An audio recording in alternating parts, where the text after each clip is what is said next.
Bienvenue dans ce nouveau module dédié au choix du statut juridique des entreprises. Alors voilà, vous souhaitez créer votre entreprise. Il vous faudra d'abord choisir le mode d'exercice. Comme les modes d'impression en couleur ou noir et blanc, recto ou recto verso et tout ça. Oui, exactement, Léonie, à part que là, on parle d'entreprise, donc en fait, ça n'a rien à voir. Voilà. Il existe plusieurs manières d'exercer votre activité professionnelle, plusieurs statuts juridiques. Donc, il y a l'auto-entreprise. Comme son nom l'indique, c'est pas que vous êtes en auto, mais c'est juste que vous êtes seul. Le patrimoine de votre entreprise et votre patrimoine personnel sont confondus. Ce qui appartient à l'un appartient à l'autre. Il n'y a qu'un seul compte bancaire, une imposition commune. Et c'est une forme d'exercice qui convient aux très petites entreprises. Dans ce type d'organisation, il n'y a pas d'associé, pas de comptabilité spécifique, pas de formalisme. No susai. Exactly. Vous souhaitez peut-être vous associer. Il vous faudra alors une société commerciale. À partir du moment où vous souhaitez exercer votre activité avec d'autres personnes, vous n'avez pas d'autre choix que de créer une société. Alors une société, c'est une personne morale distincte de ses associés. Elle est sujet de droit. Elle peut donc faire des procès, signer des contrats, s'engager et emprunter des fonds. Elle a aussi un compte bancaire et elle a une identité, ce qu'on appelle son extrait cabis. Une société peut avoir des salariés. Elle a un patrimoine comme des machines, des véhicules ou des immeubles.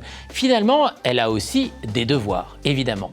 Elle paye ses impôts, des salaires et des charges sociales. Il existe différentes formes de sociétés commerciales, comme les sociétés de personnes. Pas comme les sociétés de robots, bien sûr. Non, Léonie, en effet.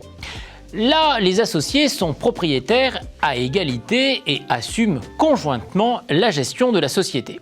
Chacun est indéfiniment, personnellement responsable des obligations de l'entreprise. Ce qui fait la société de personnes, ce sont les personnes. Vous pouvez faire le choix d'une société de personnes quand vous souhaitez exclure des tiers, par exemple dans une affaire familiale. Il existe des cas où la société de personnes est obligatoire, pour un débit de tabac, par exemple. Il existe aussi les sociétés de capitaux. Là, les associés sont propriétaires à proportion de leur part dans le capital. Chacun apporte une somme d'argent, qui leur donne droit à une fraction du capital social de l'entreprise. Cette fraction du capital est soit un nombre d'actions, soit un nombre de parts sociales. Vos bénéfices seront déterminés par ce nombre de parts. C'est ce nombre qui détermine également l'étendue de votre responsabilité et de celle de vos associés. Il faut pas se tromper. Assurément non. Le choix entre ces deux types de structures dépend du projet, des moyens financiers et de la nature de l'activité que vous souhaitez exercer. Gardez en tête qu'en tant qu'entrepreneur, la protection de votre patrimoine personnel est fondamentale. Choisissez bien la structure qui ne mêlera pas, autant que faire se peut, vos intérêts privés et ceux de l'entreprise. On se retrouve vite pour plus de conseils d'aide à l'entrepreneuriat.